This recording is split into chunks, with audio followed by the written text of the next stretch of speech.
So you're creating videos for Instagram and you're like, what do I do to make these better? Because the struggle is real, I'm not getting the views I want, and I'm thinking this is a gigantic waste of my time. I'm here for you, and in this video we're going to break down how you can make better videos so that you can get more views, engagement, and followers on the gram. Hi, my name is Desiree, and if you're looking to grow your business with better social media and content marketing, take action now. Hit that subscribe button and the bell below. Now, before we dive into all the different things that you need to know to make better videos, I want you to know that this video is brought to you by Kapwing. I'm going to go into more detail about them later on in this video, but it is my #1 go-to source for creating all things social video. They make it super easy, and my favorite part is it's free to use. Just check out the link that I have for you down in the description below. So what we're going to cover in this video is going to be details like the algorithm and the video size, what types of video it is that you can make that are going to perform well on Instagram, as well as what you can do to improve your videos to make them do better. You also need to know very explicitly, we're talking about videos for the news feed, not Instagram TV and not Instagram stories. That'll be my next video that I'm going to share with you. Now, when we're talking about the algorithm, I'm going to give you some very specific facts about this, coming straight from the source, Instagram themselves. So many people are experts and think they figure out how to game the system and blah, blah, blah, blah, blah.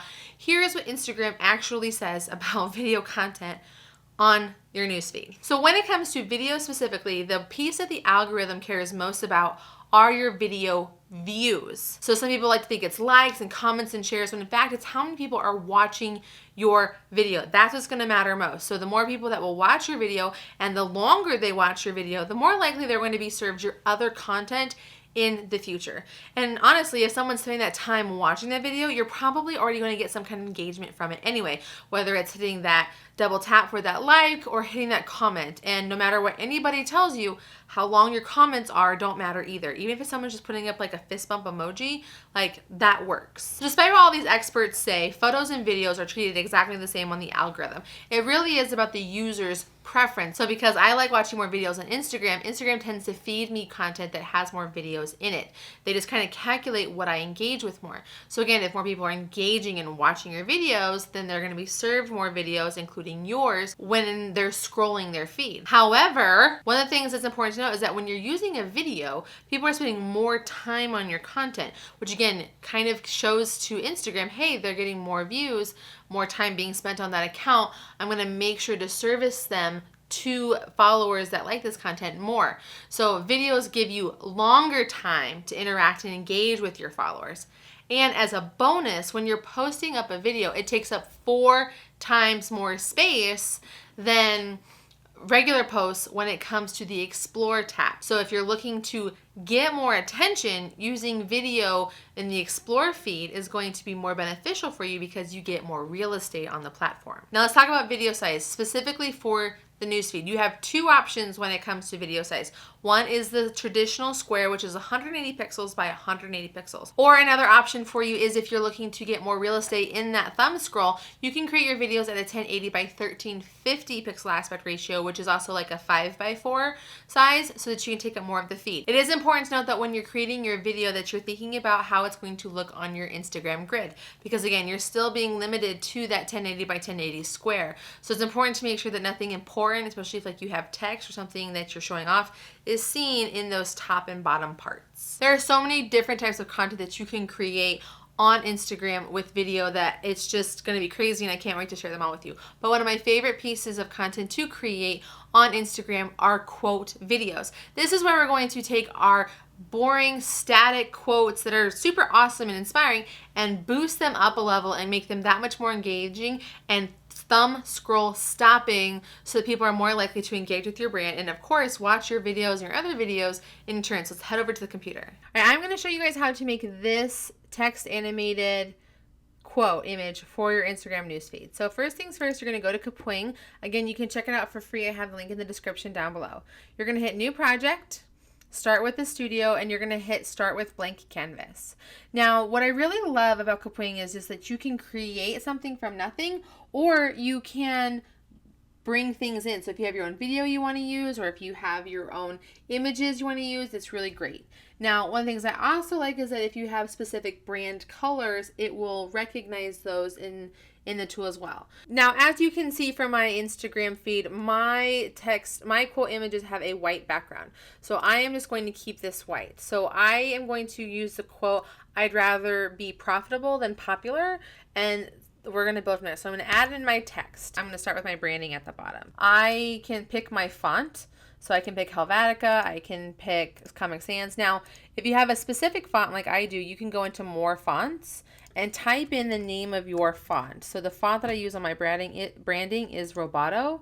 So I have that here, and I'm going to put this down at the bottom, drag these corners down, make it smaller, and kind of eyeball it to center. Okay. The other thing that I'm going to need to do is I need to make sure I have my brand colors. So I'm going to go to Photoshop where I have my brand colors in here, and I'm going to use this dark blue, and I'm going to take this and copy it and go over to my selected text, double click where it says text color, and put it right here. And I have my text in my branding with the color that I need it to be. Now let's go make our other text pieces. We're going to break this up into 3 parts. So it's going to be broken up line by line. What's really nice is that it will save my font that I have, but I do have to go in and tell it what color I want it to be. So again, just paste it in and click off, and it's done. You also can set your size. I know from just doing this a lot, I know that my size will be 48. I need to just adjust it a little bit, and then it's done. And then I'm going to create my next box, and it's going to be, this is where I'm going to have my main word, profitable. And then I'm going to make it again. Okay, so what I want to do is animate in the word profitable. So I select the text line that I want, and I'm going to go down here to animate. And I have these different options. It's going to show me like what it would look like. I can do flicker, like maybe like a light or something you were doing. You can do all of the colors. You can make it vibrate. But what I wanted to do is I wanted to wipe in. Now, what I need to do is for my background color to be the branded color. So I'm going to change that, and then I'm going to make my text color white. And that's all I'm going to do, and I'm going to hit done. So as you can see, this is what it looks like. It swipes it in, and it's done. It's only 3 seconds. So I'm just making some minor adjustments here so that the words fit in more. I've got like more of this thing to be here. I can just kind of measure it out, watch it. Perfect. I can edit the animation if I want, like if I want to make it fast, if I want it to go in slow. These are all options that I have available to me. So then you just go down here to publish, and it will export it for you. There you have it. You can download it so you have it natively to your computer, or you can share it immediately from here to your different social networks. So here are some more really great video ideas that you can create for whatever your brand may be. One of my favorite pieces of content to watch and consume on Instagram are how-to videos.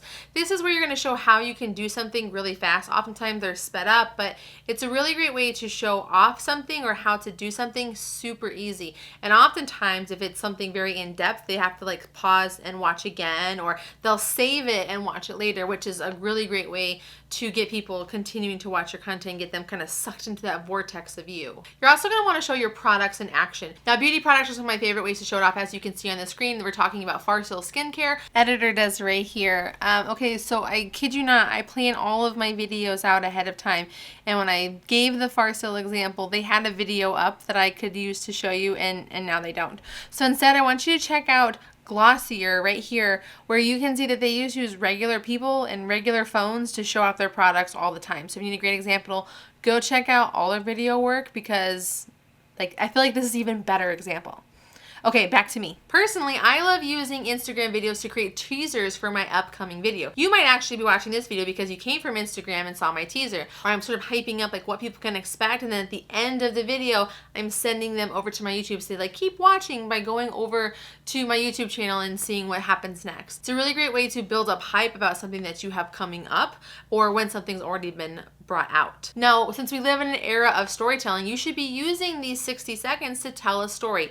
Now, this does require a little bit more work and planning, where you have to kind of think, okay, what am I doing? I need to set up my camera before I actually do this activity, but tell a story of what's going on. Jasmine Star is doing a great job of taking us through her day in this video that she has on her Instagram, just to kind of take us along and show us what her life is like. It's a really great way to get engagement and share different parts of your life with your followers, because that's what people really want to connect with. Like, they want to connect with you and your brand and what you have to offer. By offering them more and more insight, it's going to allow them to connect with you further. Another really great one is just a scene. So a scene can be something like the skateboarder who's going down the road and having this beautiful landscape going on behind him.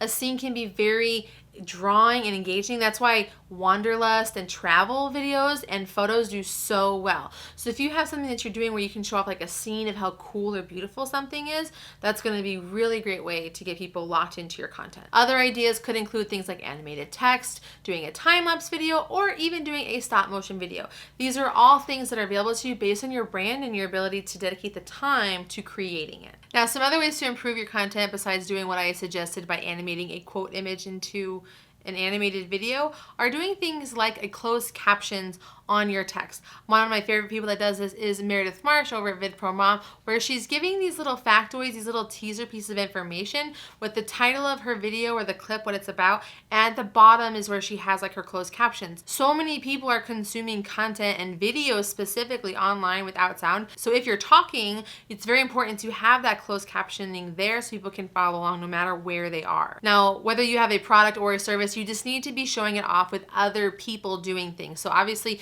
fashion and product-based businesses can just use clips of people actually using it and doing things with it. But if you're a service-based business, might I suggest you check over what my friend over at Crystal Clear Studios is doing, where she takes an image that's just static and then she's scrolling on the screen showing off this really cool new website that one of her clients have done. These are really great ways to take something static and make it have movement, which is really important, which is also my next tip. You want to take a static image and just add little bits of movement in it for so much success. One of my favorite illustrators on Instagram is called Bo & Co, and she just takes her images that she's created and she just adds these little like bling marks to it, or she'll just add something simple, one or two things moving on the static image that makes it into a video on Instagram and makes it more engaging. And it's really fun. Like, creating videos and improving them does not have to be complicated. It just needs to be purposeful and intent driven, because if you're just making things move to make things move, it's not going to move the story or the content forward. You're obviously wasting your time. But if you can do little things to accent it and make it just a little bit better, you should. Now, this is kind of a advanced tip, and that would be to play with your speeds. Daniel Schiefer is one of these YouTubers I love following, but he does a really great job of making his Instagram videos very engaging by speeding up and slowing down things so that you can like zoom in on something or pull it back. And it's just really captivating and different, and obviously much more of like a filmmaker style of doing things, but it's worth considering or trying if it's something that you can do. Another great idea is to build anticipation when it comes to your content. Like, what's going to happen? Where is this going? Spanx does a really good job with this, with all of their content, honestly, but I love this example where they're having that text message conversation about a product and like building up the hype for it. So when you can keep people engaged, they kind of see how it ends, it's going to make them watch that full video that you've put up on Instagram. Now, my number one most important tip about anything that has to do with you creating your videos for Instagram, for the feed specifically, is you have to check your thumbnails. Your thumbnails are vital to your grid success. Your thumbnails are vital to your newsfeed success. Some people might have their settings where they only watch videos when they are on Wi-Fi. Some people are going to go to your newsfeed and see a video and be like, oh, I want to click on that. So if you haven't thought about what's happening in that square, if you haven't thought about what the thumbnail is for your video, you're going to be in a world of hurt. So it's very important that when you're natively uploading your video to Instagram, that you are selecting what you want your thumbnail to be. Now, if you're using a third-party software like Sendable to put your video up on Instagram, you need to know that the very first frame of your video is going to be your thumbnail. So you might need to include having a little like bumper time, maybe it's like a second or half of a second, to have what you want the thumbnail to be so that it looks good. I have had instances where my videos are just not looking super hot on thumbnails, and that's a lesson that I had to learn that I don't want you to have to learn the hard way. So really think about that when you're doing your videos. The grid is the most important thing that a brand has on Instagram. So I want to make sure that yours is cohesive and that it's looking good, and I want video to help you with that. Now, if you're looking to make better videos for your Instagram stories, you're gonna watch this video right here. Make sure you check out Kapwing. It is free down in the description below. And until next time, I'll see you soon.